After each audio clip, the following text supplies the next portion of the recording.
আসসালামু আলাইকুম, মির তৌফিক হোসেন স্বাগত জানাচ্ছি এনটিভি রাতের খবরে। ক্রাউন সিমেন্ট শিরোনাম দেখছিলেন, এবার বলছি পুরো খবর। জাতীয় নাগরিক পার্টি এনসিপির আহ্বায়ক নাহিদ ইসলাম বলেছেন, 11 দলীয় জোট ঐক্যবদ্ধ হয়ে আগামী নির্বাচনে জয়লাভ করবে। সন্ধ্যায় নিজ নির্বাচনী এলাকায় রাজধানীর রামপুরায় গণসংযোগের সময় কথা জানিয়ে তিনি বলেন, শহীদ ওসমান হাদির চাওয়া ইনসাফের বাংলাদেশ গঠনের জন্য জয়ী হতে চায় এনসিপি। নিজ আসনে জয়ের ব্যাপারে আত্মবিশ্বাসী নাহিদ অভিযোগ করেন, দেশে বিভিন্ন জায়গায় 11 দলের প্রার্থীদের প্রচারে বিএনপি বাধা দিচ্ছে। এর আগে সকালে রামপুরায় গুঞ্জবন এলাকায় গণসংযোগকালে নাহিদ ইসলাম অভিযোগ করেন, একটি দল পতিত স্বৈরাচারের মতো লাশের রাজনীতি করে নির্বাচনে জয়ী হতে চায়।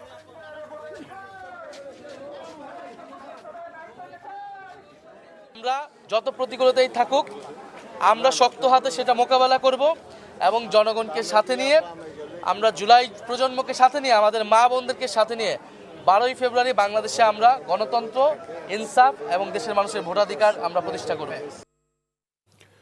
তরুণ প্রজন্মের ভাবনা জানতে রাজধানীর সমসাময়িক বিষয় নিয়ে তরুণদের সঙ্গে উন্মুক্ত আলোচনা করেছেন তারেক রহমানের কন্যা জাইমা রহমান।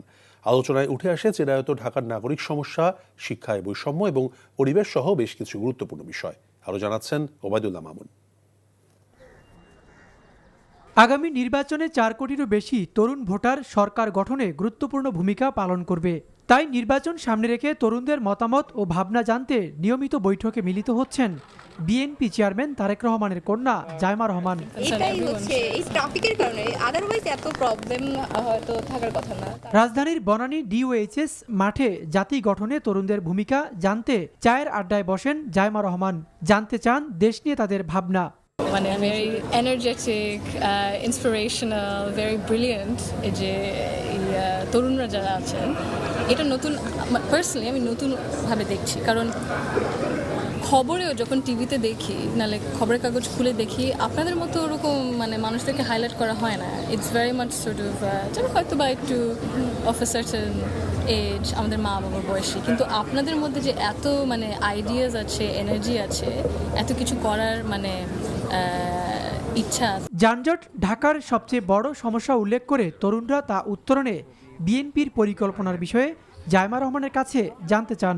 জবাবে তিনি বলেন, ট্রাফিক আইন সংস্কারের পাশাপাশি নাগরিকদেরও সচেতন হওয়া দরকার। এখন যদি উদ্দেশ্য এক হয়, বিভিন্ন জায়গা থেকে যদি মানে মানুষেরা কাজ করতে চায়, we should allow them to have that opportunity and access. So ওটা যদি প্ল্যাটফর্মটা করা হয়, দেওয়া হয় সুযোগ সুবিধা, তাহলে তো মানে I think it's beneficial for everyone really. খালবিল দখল ও অপরিকল্পিতভাবে নগর উন্নয়নের অভিযোগ করে জাইমা রহমান সরকারের পাশাপাশি স্বেচ্ছাসেবকদেরও এগিয়ে আসার আহ্বান জানান।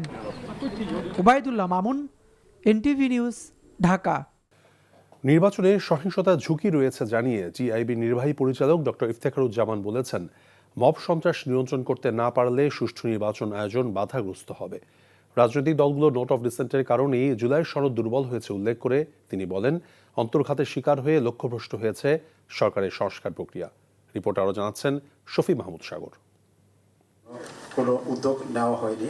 কর্তৃত্ববাদ শাসন পরবর্তী 1.5 বছরে প্রত্যাশা ও প্রাপ্তি নিয়ে করা গবেষণার ফলাফল উপস্থাপন করে ট্রান্সপারেন্সি ইন্টারন্যাশনাল বাংলাদেশ। রাজধানীর ধানমন্ডিতে সংস্থাটির কার্যালয়ে আয়োজিত সংবাদ সম্মেলনে তুলে ধরা হয় অভ্যুত্থান পরবর্তী দেশের সামগ্রিক চিত্র। গবেষণায় উঠে আসে, গত 17 মাসে মোট 600টি রাজনৈতিক সহিংস ঘটনায় বিএনপি প্রায় 90%, আওয়ামী লীগ 20%, বাংলাদেশ জামায়াত ইসলামী 7%, এনসিপি 1% এবং বৈষম্য বিরোধী ছাত্র আন্দোলনের 2% সংশ্লিষ্টতা মিলেছে। টিআইবির নির্বাহী পরিচালক ডক্টর ইফতেখারুজ্জামান বলেন, অন্তর্বর্তী সরকারের কাছে যেরকম স্বচ্ছ জবাবদিহিতামূলক ব্যবস্থা প্রত্যাশা করা হয়েছিল তা পূরণে ব্যর্থ হয়েছে সরকার।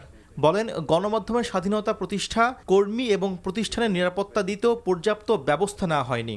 বাংলাদেশের অপরাধ বইতে এমন কোনো অপরাধ নাই যেগুলোর মধ্যে আমাদের আইন প্রয়োগের সংস্থা, গোয়েন্দা সংস্থাগুলো জড়িত ছিল না। কন্ট্রাক্ট কিলিং থেকে সবকিছু তারা করেছে, অথচ এই প্রতিষ্ঠানগুলোকে এখন আবার উৎসাহিত করা হচ্ছে।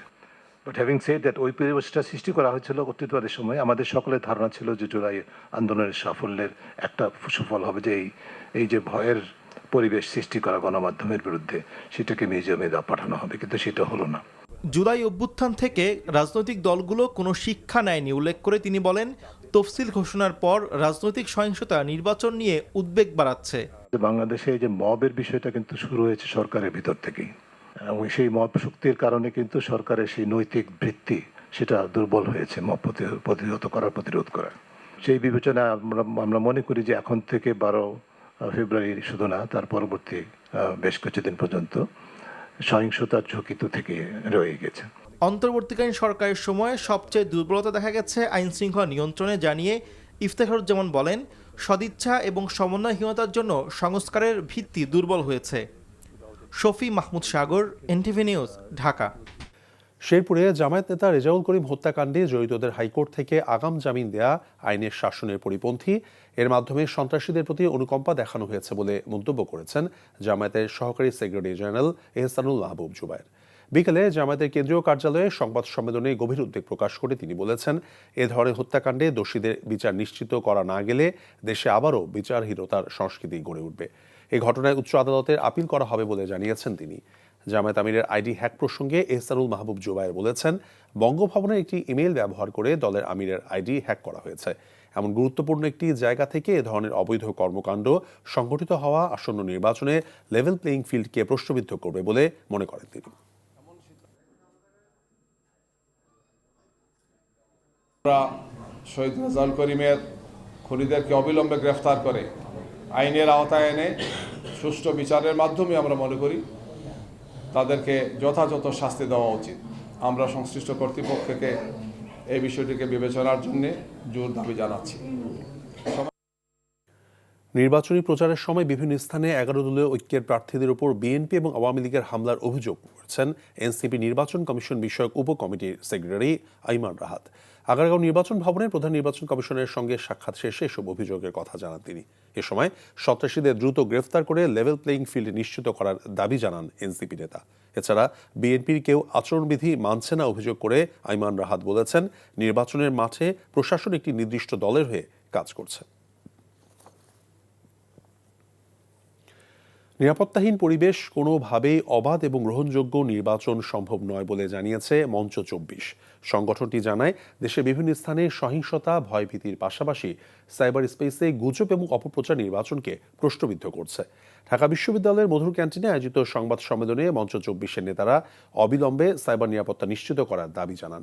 একই সঙ্গে সরকারের নিজস্ব ফ্যাক্ট চেকিং সেল গঠন, ঋণখেলাপি এবং নৈতিকভাবে প্রশ্নবিদ্ধ প্রার্থীদের মনোনয়ন বাতিলের দাবি জানান তারা। দীর্ঘদিন ধরেই জনগণ একটি গ্রহণযোগ্য নির্বাচনের অপেক্ষায় থাকলেও বর্তমান রাজনৈতিক ও নিরাপত্তা পরিস্থিতি গভীর উদ্বেগের সৃষ্টি করেছে বলে অভিযোগ করেছে সংগঠনটি। মঞ্চ 24 শান্তিপূর্ণ এবং আইনসম্মত গণতান্ত্রিক আন্দোলন চালিয়ে যাবে জানিয়ে দেশবাসীকে গণভোটে হ্যাঁ এবং এর পক্ষে ভোট দেওয়ার আহ্বান জানান।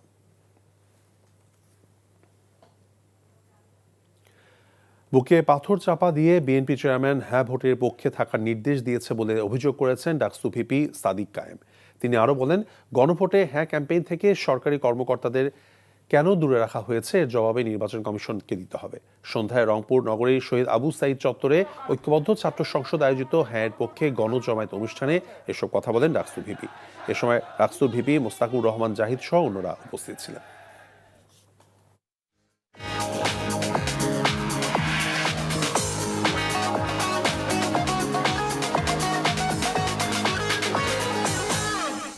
মার্কেন্টাইল ব্যাংক অর্থনীতির খবর।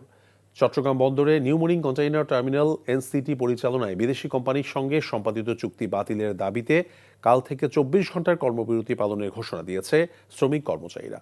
এর আগে তৃতীয় দিন 8 ঘন্টার কর্মবিরতি পালন করেছে শ্রমিক কর্মচারীরা।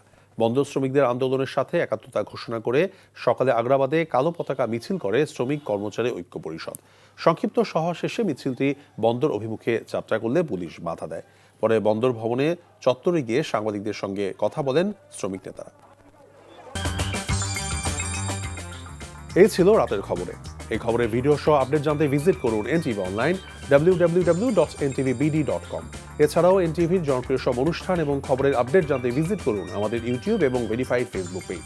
রাত 1টায় মধ্যরাতের খবর দেখার আমন্ত্রণ রইল। ধন্যবাদ সবাইকে। শুভরাত্রি।